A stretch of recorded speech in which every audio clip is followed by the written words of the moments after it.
Erika J Wood interviews Denice Nortez Weiner. Relationships and marriage. How are you? Happy Saturday, beautiful people. Shout out to Yas for tuning in. Hey, girl. I'm excited because today's guest, hi Denice, I see you. Today's guest is Denice, and Denice and I literally met within our acting worlds. I'm gonna bring you in a little bit. I just want to set the tone for you, Denice. And she's such a beautiful mentor. We talk about so many intricate things. We're both deep, so like attracts like in that element of spirit. So I'm really excited for her to talk about her relationship, her husband, her marriage. And I don't know if you all happen to see the flyer of her photo. I have to put that up there because you make relationships,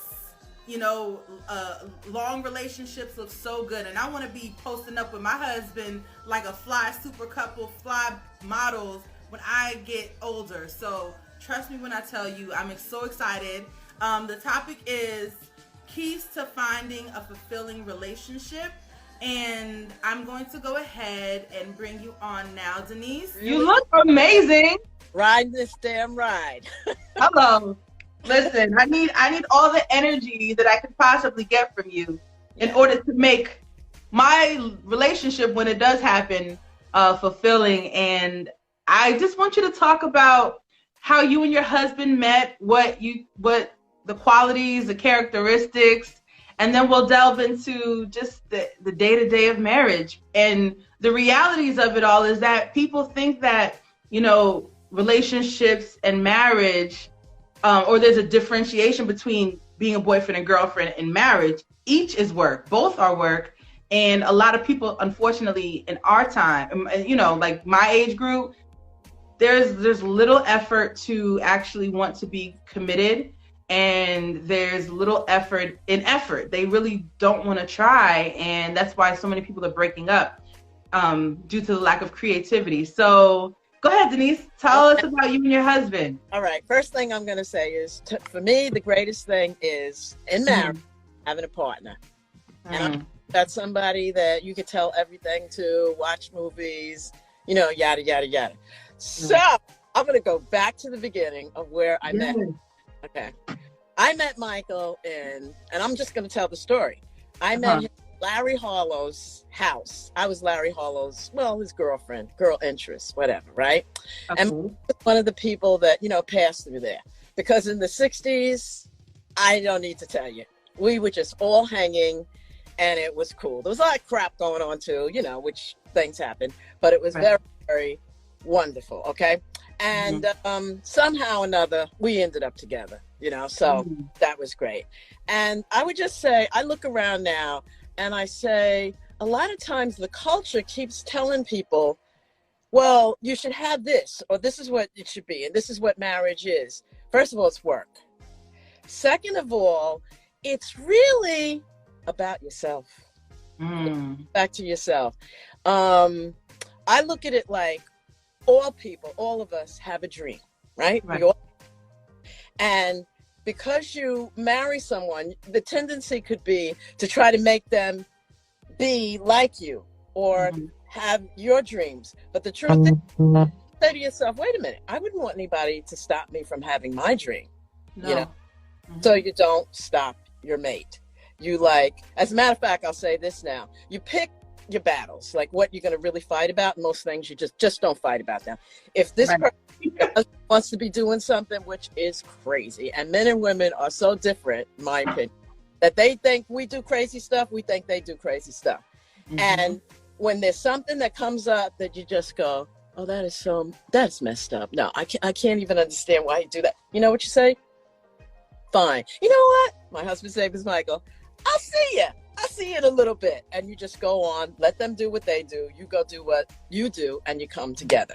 Now, issues that you choose really bother you, those you should share, so the other person knows, oh, I'm not going in that territory, and that works both ways, Right. Yeah. And I think it's important, like you were just saying, making the effort to have a conscious awareness of your partner's feelings and your partner's likes and strong dislikes. You know, sometimes people in relationships want it to be about them, so everything has to be about them. They're very nitpicky, and those people need to be by themselves to help themselves, love themselves, and treat themselves the way that they need to be treated. Exactly. Right, but we probably need themselves. And I was going to say, and the other thing is, after being married, I'd say, first, I'm going to say this. I never tell the age or whatever, but I'm married over 40 years. What? Absolutely. So I never say this, Erika. No, I did not know that. But I'm going to just say it now so people understand. Like the first going 10 years into it, you know, it's like, you know, finding your way and whatnot. But 10 years in, I decided, hey, wait a minute. I want some more kindness in this thing. I want some more, I don't know, just more simple excitement, right? So I said to myself, okay, how can I do that? This sounds like so boring, but it actually does help and change everything. I said, oh, you know what? I have a sister who smiles a lot, right? And I said, everybody always says Antoinette smiles a lot. I said, you know, I should be smiling. So I said to myself, smile. Now, I had to force this smile. And I noticed when I would just smile at him from out of nowhere, ooh, nice reactions, you know, like, ooh, okay. Smiling, look up smiling. And listening, I've always been a good listener, but I started to listen, especially when he talked. And this may not be for younger people, I don't know, but it definitely came in my era. Men didn't have an emotional language. Maybe they still don't, I don't know. But I said, I'm going to share that with my husband. So a lot of times I'd ask him, well, what's up? And I could tell something's wrong. What do you mean? Something's wrong. No, not really. Nothing's wrong. And then I wouldn't stop there. I'd go, okay, let's go through this. Are you sad? Are you depressed? Are you angry? And I am telling you, it's a while. But then he started saying, oh, I'm this, oh, I'm that. And it helped the, you know, marriage, because you got to be able to communicate. Both men say you feel, but I found he didn't have that. So I helped with that. And I thought that was a big thing. No, I think it's beautiful. I'm sorry. I'm listening to everything that you're saying, and I'm multitasking at the same time. The biggest thing that I love about that is that it helps. It helps. So sorry, Denise. Somebody. Oh, don't worry about it. Yeah. Sorry. What I love about that is just it helps to, I guess, guide people to be realistic about relationships, right? Yeah. Because oftentimes people don't want to be in a space of accepting self, right? Yeah. They don't want to channel that. And like you were saying, being kinder to your mate, being kinder to them in the midst of it all, because you have to remember that it's like training one another. You're both training each other to be better for each other. Right. But at the same time, people are like, oh, I'm going to change him. I'm going to fix him. You're not doing that. No. You're just helping each other understand one another. And it's a conscious decision to want to do that. And I think that's beautiful. And what were the first steps Michael took to actually digest what you were saying to him in order to be... I think he actually didn't take any steps. I think what happened was it was just doing it. And then all of a sudden he had a language. And, you know, that's very important to me. You know, I want to talk about what's real. Right. But I will say this. I believe in help, going for help. I went on my own. I'd say 10 years out of my life, I went to a psychiatrist, psychologist for 10 years. And then there was a time where we were going to get a divorce. Wait, there was a time when you what? We were going to get a divorce. Okay? Oh, what was that like? Okay, this is what happened. I'll get with the 10 years. I keep talking about 10 years. About 10 years, we were living in an apartment, nice apartment, you know, on the island. And I said, okay, so when do we get the house? What are you talking about? I said, the house. He says, we're not getting a house. And we were living, like I said, in an apartment. And I went, what do you mean? And his family and his people come from an apartment in Brooklyn. and they lived their whole life in Brooklyn in an apartment, you know? And I was, oh my God, we didn't discuss this beforehand. I just assumed this is what happens. So, and then I saw some other things, you know, that bothered me. So I was just like, no, that's it, divorce. So then I say, get a lawyer, and I file for a divorce, and I say, okay, so we're getting a divorce, so maybe you got to find some place to live. He says, I'm not going anywhere. I don't want a divorce. I went, I had all these things. Like, you think, oh, if I say I'm getting a divorce, then he would want a divorce, and he leaves, and you get a divorce, right? So I said, anywhere. Smartest thing he ever did. So then I'm like, okay, so time's going by. A year goes by, and I go, oh my goodness, I don't know. We couldn't work out what the heck we were doing. So then I went, I think I want to go to a marriage counselor. I go, but that's so crazy in the middle of a divorce. So I told a psychologist, she goes, no, that's actually pretty healthy. Go to the marriage counselor. We go to the marriage counselor. That was so heavy and so tense that I made like a nice thing. I can always be like very dramatic, like, okay, so we'll go in and we go into the city and we go to the marriage counselor, and I go, we'll go for latte, you know, so we go look forward to, right? Because it's like tension is crazy. So marriage counselor says, well, what's the biggest problem? I said, the biggest problem is that I want to get the house and he wants to keep an apartment. She looks at us and says, why don't you get a condo? And this is in the very beginning when they didn't have many condos in New York. And the two of us go like, condo, yeah, get a condo. So like I said, there were other little things, but the condo, once we both thought of that, we got a condo. And it was great. Now it was a happy medium. In that condo for 20, 30 years. But Sandy came along. I'm back in an apartment house again. But see, I'm fine now because that was just something I put in my head that you're supposed to have if you're married, you know? And there were a lot of things like that. You think you're supposed to, but you don't even know what you really want unless you delve into that and find out. So that's why I say I believe in going for help, you know? Right. And I think it's all a learning lesson. Like everything in life, it's a learning lesson. And they say that once you get past the 10-year mark is when you know you're in good waters. You know, like the first 10 years, it's charted waters. But after that, it's smoother sailing. It's smoother. Smoother. I used to say, oh, this is this and that's that. I don't say anything. It's coming. You know what I mean? Right. And I just deal with it. And it is work. It really, really is. But I will also tell you this. He's a lot older, and I know some people even see him, because he's even older than me, and they see him as an old man or whatever. Like, how he feels about me, he'd have to talk himself, and he's not right now. He's out working somewhere. But thank God we just had a wonderful, hot life from, like I said, the 60s. Sometimes that man will stand in front of me, and I just go, damn. You know, because you got a good one. You got a keeper. He has, like, a swagger to him, you know, like, and he'll wear, like, these Cuban heels. So I'm like, okay, baby, let's go. But like, just say, that's wild. I go, because I know people just see the old man in him, but I still that swagger. And I love it, you know? Listen, swag is very important. Swag is a big deal. Really and we have a question really quickly. Yaz wanted to know, did you ever feel like you wanted to give up and continue going through with that divorce? Oh, once I went through the divorce, no. Okay. But I also know, I made it very clear, because he also does some, you know, okay, how can I put this? Things with,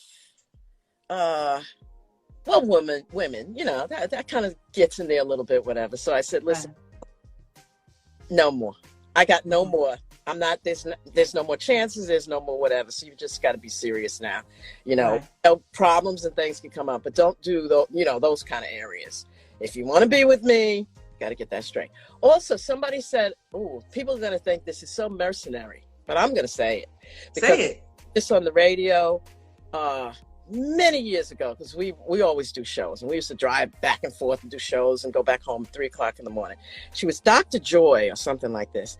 And she said, if you have problems and something happens in your marriage where you decide, am I going to get a divorce? Am I not going to get a divorce? She said, at that point, you got to figure out what are you going to do? Like, especially if, the other person did it or whatever. Oh, let's just say, what are we going to do about this?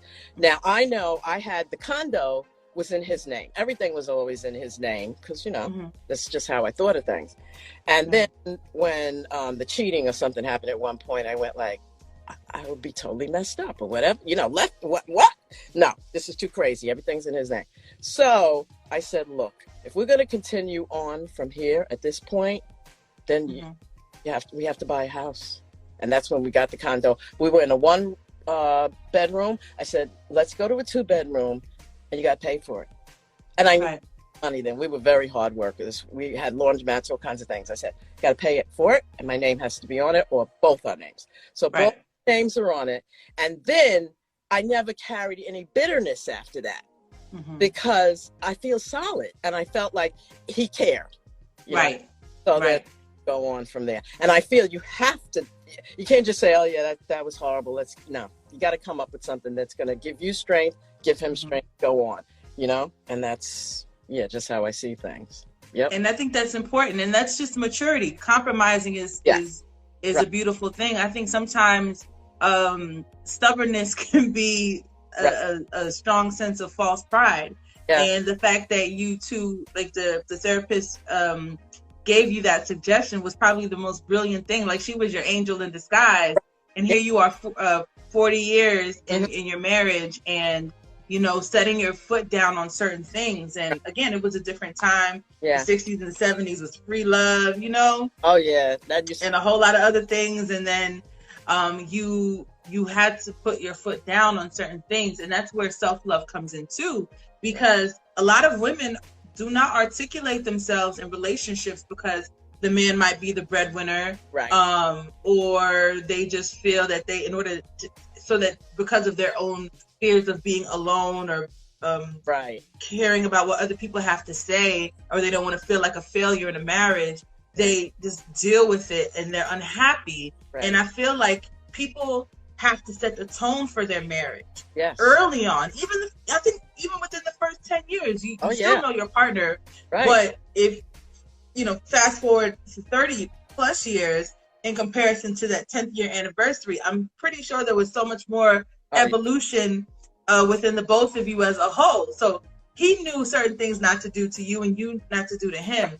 So what are some tips or advice you would give to engaged couples or couples on their 7-year mark? Yaz just said that she's been married for 7 years, not too far from the 10-year mark, but she says sometimes she wants to give up because they're complete opposites.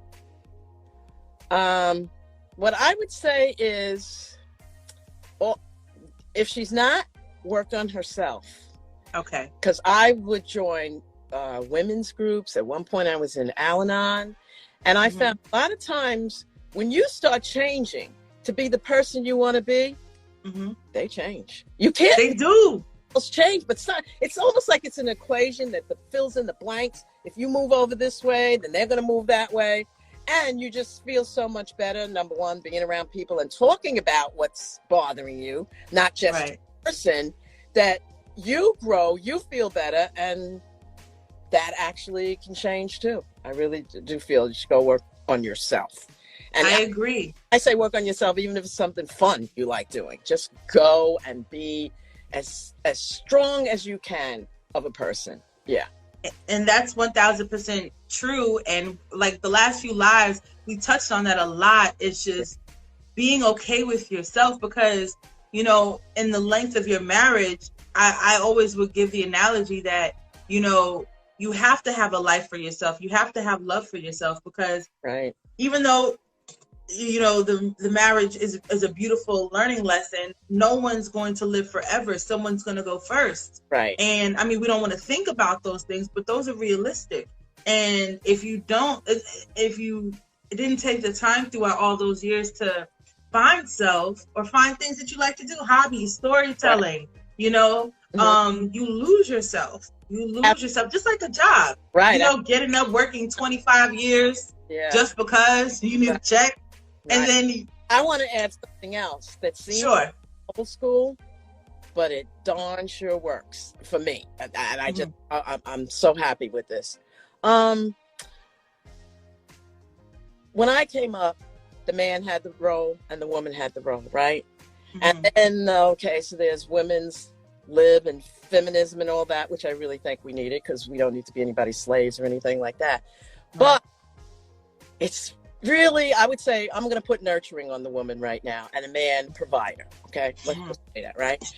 So if I'm the nurturer, I have to sometimes go out of my way and go, oh, right now, a cup of tea would be nice for him. Or right now, let me touch his face over here on the side. Let me tell you something. I'm busy. What? I got a whole lot of things to do. Taking the time to say, let me go touch his face like this, that's going out of myself, and it would not come to me naturally. I have to make myself do those things.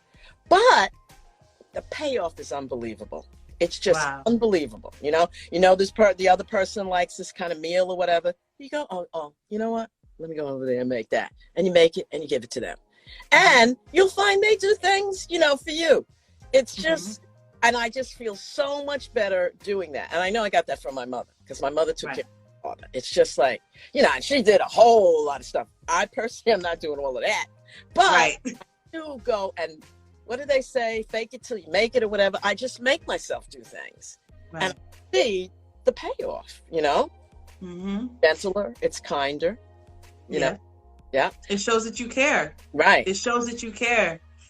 It's definitely out of the way because number one, I'm a very independent woman. I will curse you out if it's not right or whatever. But I also have a thing about me where 10 minutes later, and it took a long time for my husband to get used to this. I'll be like, so what are we doing now? Because I will dump everything out. And Michael would think like, oh, well, maybe she's not going to be talking to me for a month or a night or whatever. And I'm not 10 minutes. I'm good. Right. And I think that's important. You got to get it off. You got to express yourselves. Yeah. And I don't hold grudges. I speak my mind, and then so that people are we're on the same wavelength. We have to be able to allow people to understand where we're coming from. Right. If not, you set the tone on how you allow people to treat you. Yeah. And they may not like it, but at the end of the day, you have every right to express yourself in the best way that you know how. Yeah. I've had to work on my temperament throughout the years. Not that I'm an angry person. I just felt like a lot of times I was often unheard because I have I'm so nice, and I always had a shy energy to me. Right. Yeah. So when people would just be dismissive to what I'm saying, it would really annoy me. So I would just spaz. I'd be like, and then they when I spaz is when they're like, oh, okay, we're listening now. Yeah. And I never liked that. So I had to build my confidence level in speaking up for myself and asserting myself in certain areas. And that wasn't always easy, but again, it's the self-work, it's the process, it's the progress. And like you were saying, okay, in the first 10 years, you were doing your own thing, you were having your own life, even in the midst of the marriage, and that's beautiful. And that's what people should do. Don't live wholeheartedly for somebody else. Yeah.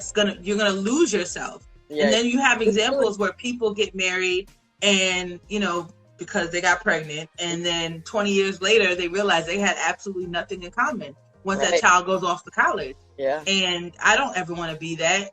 You never wanted to be that. No one wants to be that, Yeah. And it's reinventing the relationship. Yeah. And it's a beautiful thing. Like I say, when you come together, I love stories. I love to I love to hear stories. So my husband and I, oh, what happened today? Oh, what'd you do over there? Because he's also a musician, so he'll go play somewhere. And I stopped going to do that because I didn't with him. Because I always, I just don't. I'll tell you why. A lot of times women are like that. What do you call that thing? That flirty. Flirty, yeah. And in front of you? Yeah. Too much so. And I'm not saying I purposely don't go because of that, but it's a factor. Because I don't want to be upset, Right. But I noticed that. And sometimes what would drive me crazy is, a lot of times, he doesn't even know what's going on. And I'm like, Yeah, they're aloof. I'm like, no, I don't need to get into this stuff here. So a lot of times, go on your own, come back, tell me the stories and everything. So it's cool. Yeah, I love it. And that's the thing, woman to woman recognize, a woman, not a girl. A woman recognizes the tactics that girls play. Right. And I've heard stories where NBA player, the wives of NBA players have to really check females because a girl will literally walk up to them and they're together and say, I want to come to your hotel room tonight, and in front of the wife, loud and blatantly. That's right. And the basketball player's like, I'm with my wife, and they don't care. And a lot of women who are looking to fill voids, in the midst of that, have no respect for themselves or your relationship. And that's when, you know, depending on your temperament level, that's when chicks get handled, you know? And I tell you, and you know, I'm just going to bring it up in this environment we're living in now. What seems to be lost, well, a lot, I wouldn't say the most, but a lot, is respect. Man, everybody just have respect for everybody. And it's a beautiful world. But like people just thinking, oh, I'm going to do this. And no, you got to have respect. Respect. You have to have respect, but then it goes back to loving your neighbor as you love yourself. Yeah, right. So many people don't love themselves. So we go back to square one. Yeah. Right true. back to square one. And I don't know. And what's happening? Everybody wants to call me right now, Denise. I'm trying to have a moment with you. Hate when that happens because it interrupted my train of thought. I feel that at the same time that when you evolve in your relationship and it's that divinity and that trinity, you have every right to defend your relationship. Oh, yeah. You have every right to check females. And I know it's uncomfortable, especially dealing with a musician or an athlete, somebody who's always out in the public eye. That's not so easy, but to assert yourself unapologetically, just the way you own yourself unapologetically, like the man's responsibility is to let the women dissipate and go on somewhere and assert that I'm in a marriage, I'm in a relationship.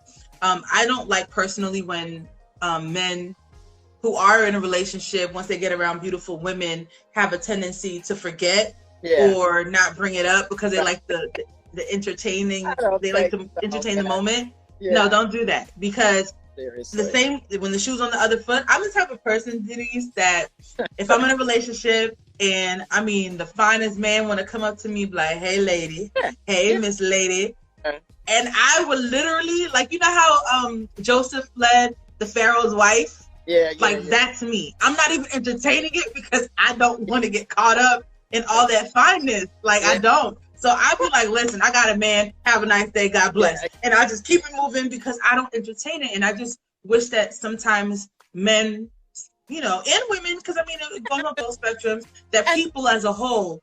You got to know where the lines are, because we all flirt a little bit, you know? Yeah. I mean, and that's healthy and that's fine and good. But just don't go over that thing. Don't do it. You know? And that's why I don't even entertain it, because you think you have willpower or you're strong. And I mean, listen, the devil comes in different packages. By the way, that brings up another point. I told you I'm from the 60s, right? Yes, listen, go ahead. And there was one point in our marriage where he wasn't there enough for me, okay? So I was doing, you know, I was cheating, okay? So at some point I realized, hey, wait a minute, I really like this guy, my husband, but because I'm putting a little over here and a little over there, it's like dissipating, and what is this? And then it didn't have that real big passion and craziness. So I made a conscious decision. No, that's over. That part is gone. You know, that's something I had to come to. But early on, it's like, you know, and I did buy into, like, you know, a little bit of free love and all this kind of stuff and everything. Till I said, no, this is not long term. This won't work. You know. And I love that honesty, because again, you know, all the desires that we love sex, we love food, we love fashion, we love a lot of things. And, you know, there comes a point that, you know, it's true that eventually you don't like it. Like when I was in college, there was a time when I would go to the club every single Friday. And at this point I was mad at God because I had got my first heartbreak in college. And I was taught that if you treat people kindly, only good will come back to you. And when I got my feelings hurt and my heart broken, I was like, you lied to me, God, and I don't ever want to talk to you again.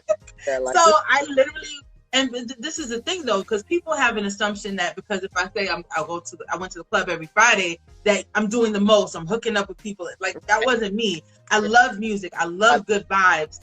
you know? And I would literally go to the club by myself. And for a whole year, I went every Friday. So I'm not as enthused of going to the club now because I've already experienced the club. Like, how much dancing and sweating and grinding in the club can you do? Exactly. And, you know, like, that doesn't do it for me anymore. I'll go to a lounge. I'll go to a comedy show. Right. You know, rooftop, just to kind of get a nice vibe. But, like, that whole clubbing scene, still not me. That was something when we did that. Let me tell you. Right. Woo! Yeah.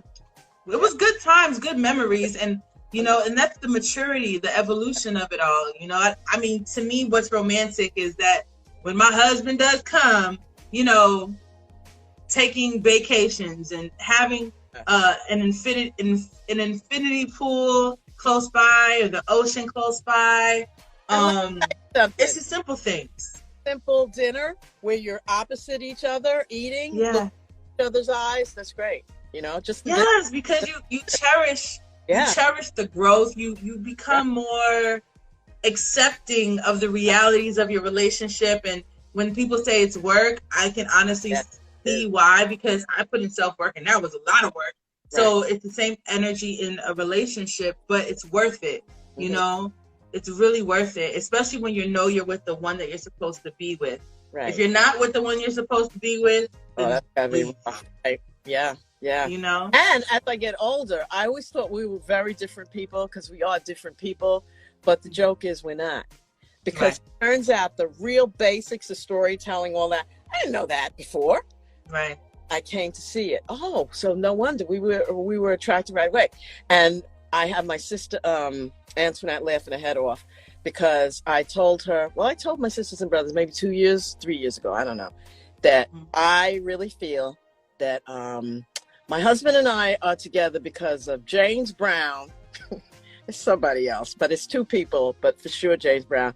And I celebrate James Brown's birthday every year. Tell me what happened. May the 13th. Okay, this is a long story, but I'm going to tell you. Listen, we got time, Denise. Okay. Go ahead. All right. I was maybe 11, 12, or 13 years old, and my mother and father had a friend, because they was like social, who lived in St. Albans. I lived in Jamaica, Queens, okay? So their friend lived in St. Albans, and they had a little girl, Vivian, who was around my age, and we would talk and laugh and everything. And when I went to St. Albans, Erika, James Brown lived there.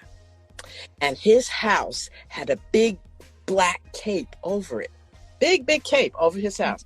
And I would stand on somebody's house, like on their fence, and just lean on that and just stare at this house. Anytime I go over there and stare at it and just feel like James Brown is in there. Oh, James Brown is in there, right? Okay, so I did that for, so many years and everything, right? And I only put this together recently that this was a thing. So, okay, that's like that, and that's what I did. But Michael, who was always a musician. Maybe it's, I don't know. But anyway, he got magic. But anyway, he would do things like go to the Apollo and hang out. And he's a white guy. He's always goes where black people are. He doesn't look like color. He got soul, right? I mean, he's the color, but it's not going to stop him. Oh, I'm not going over there. I'm not going over here. He'd go out of his way to do this, right? Music and everything, right? So he was hanging out in the Apollo because, like I said, he's older than me, right? Watching James Brown. Okay. When we went to date, this was in a time where white people really did not dance well. And they did not dance, I'm telling you, okay? So we get on the dance floor, and they would play James Brown music, which would go for a song went about 15 minutes. And the only one on the dance floor. Everybody be just sitting around. Like, oh, that's too long to be dancing. I'm not going to be able to pull it off for that long, right? Dance and dance and dance. So that's part of our whole courting system was James Brown. And I just went like, wow, who would even think of something like that? A little girl just so enamored with that, and him just thinking it's like the best thing in the world, and we end up together. We never talked about it, but it's always with our basis.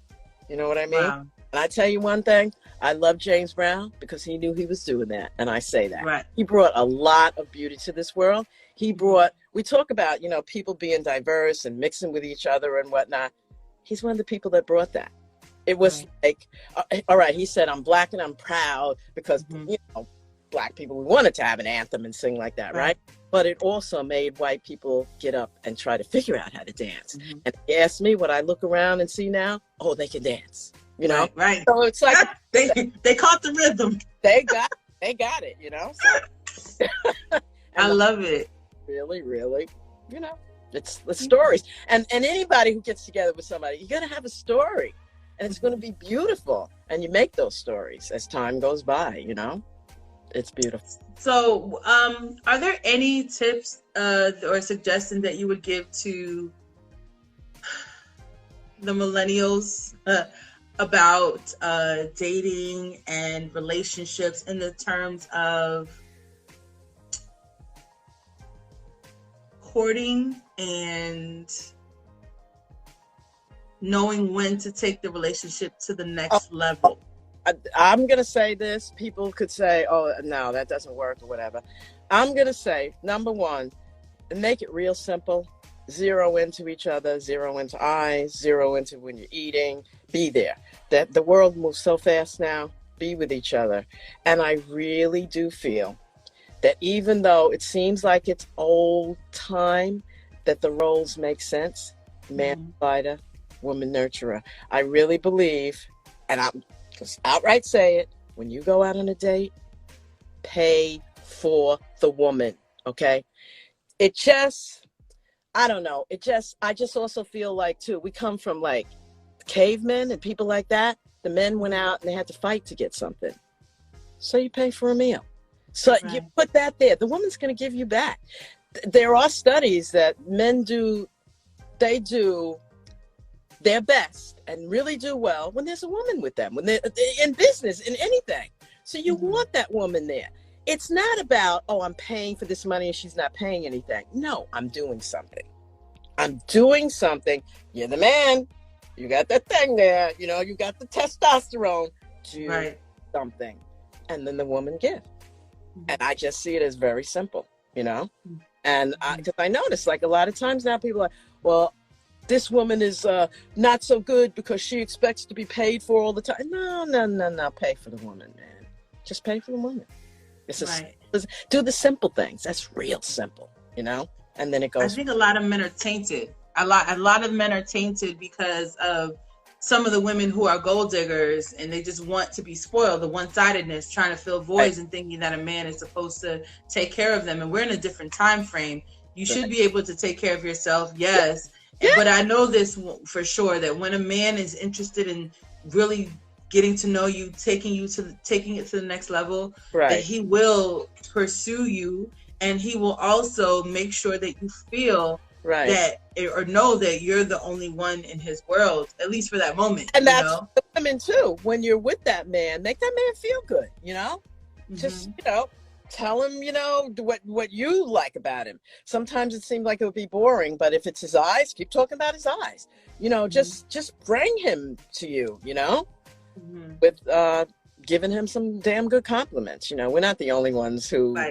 Well, you know, you fine. You look good in that outfit. That still looks great on you. You look so dapper. Yeah. Right. Yeah. Simple. Just real simple, you know.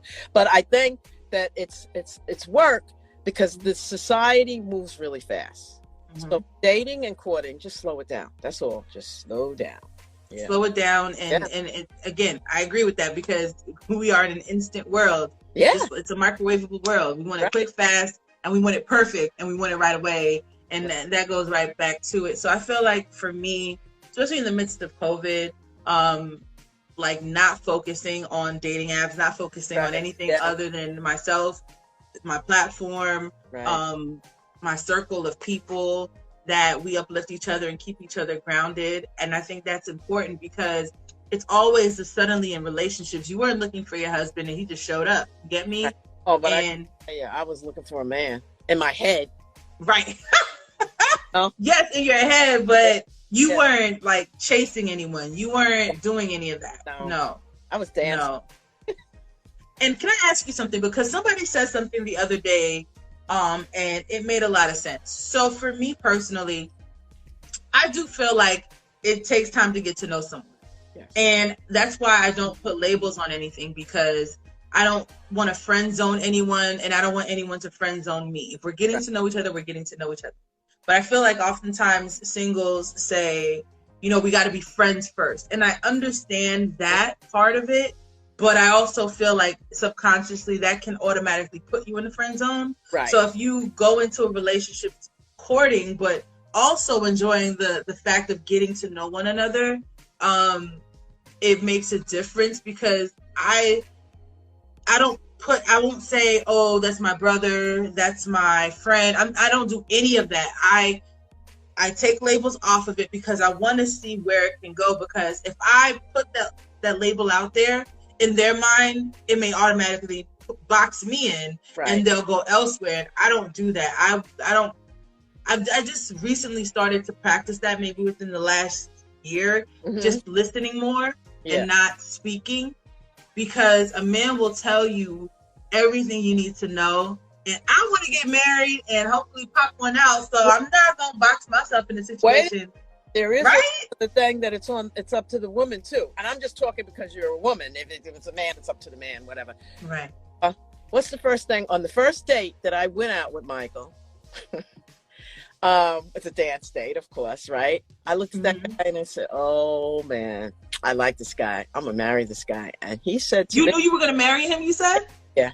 How did you know? Like, what was it? I had seen enough guys by that time.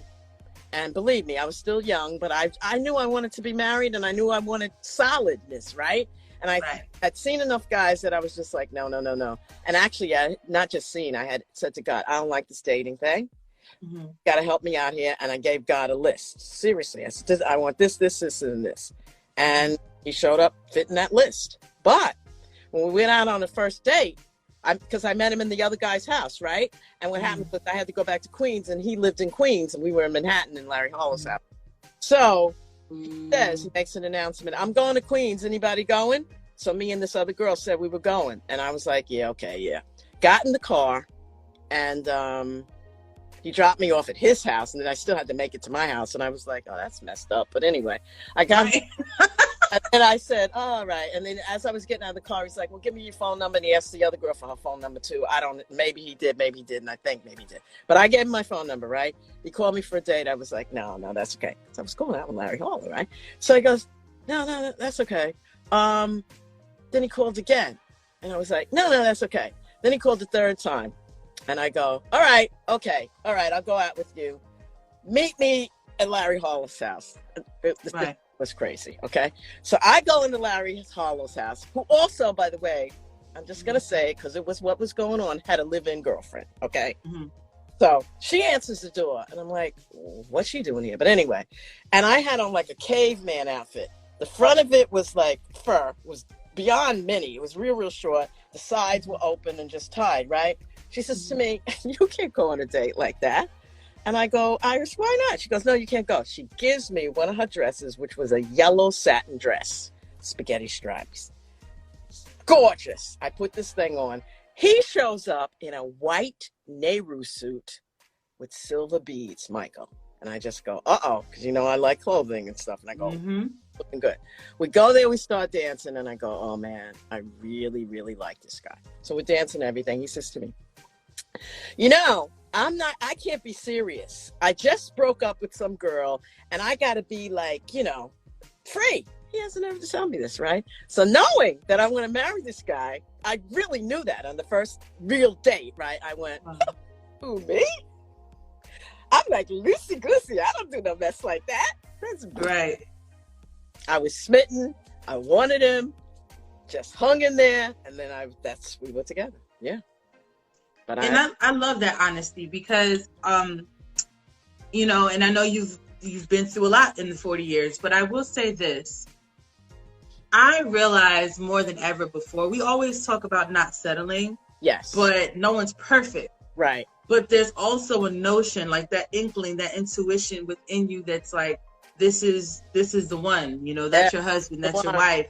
Yeah. And recognizing that, honoring that. Right. And then in the midst of all of that, just really taking in the elements of recognizing that to a degree, even though you're with the one, to a degree, you're settling because there are faults that only there are faults within Michael that only you would be able to handle, and faults within you that Michael would only be able to handle. Yeah. And I mean, just for the sake of words, you know, but there is truth to that. But if we focus on knowing that we are with the one, and recognizing that they're not perfect, there are going to ultimately be red signs and all of that kind of stuff. But it's the personal evolution within yourself and the relationship that differentiates the Michelle and Obamas versus, I say Kim and Kanye. You know, there's a differentiation in standard, and Kim can handle Kanye and Kanye can handle Kim. But Michelle was the only one who could handle Barack and vice versa. Right. And we have to be honest about it and stop putting all these delusional pressures on wanting a perfect relationship. It's not It's not gonna happen. No, that doesn't exist because people are perfect. So, you know, it's does the person fit? Just fit. And because a lot of people will tell you too, oh, everybody, if I ran into anybody from those times now, they almost faint. We would be the two you would say could never be together because people are so different. But yet we are exactly for each other. Exactly. It's like a puzzle that fits in, but they couldn't see it. You know? Right. It's beautiful. So as we wrap up, Denice, is there any additional love wisdom, marriage wisdom, any kind of wisdom in relationships and tips that you want to share with the people before we end our live? Just that love is first cause. You know, cause, effect. You love first, love comes to you. Don't sit waiting for love. Start giving love. It's cause, effect. That was deep. That was deep. And I just want to let you know, follow Denice on her Instagram page. I'm going to put it in her tag in the post. She has these Bible stories that I love, and they're so nostalgic because when I was a kid, I really loved to go to Sunday school and listen to all the stories about the Bible. I don't know, they just did something for me. So trust me when I tell you, like, I love watching them because it just brings me back to that place of, like, you know, singing all all the Christian songs, you know.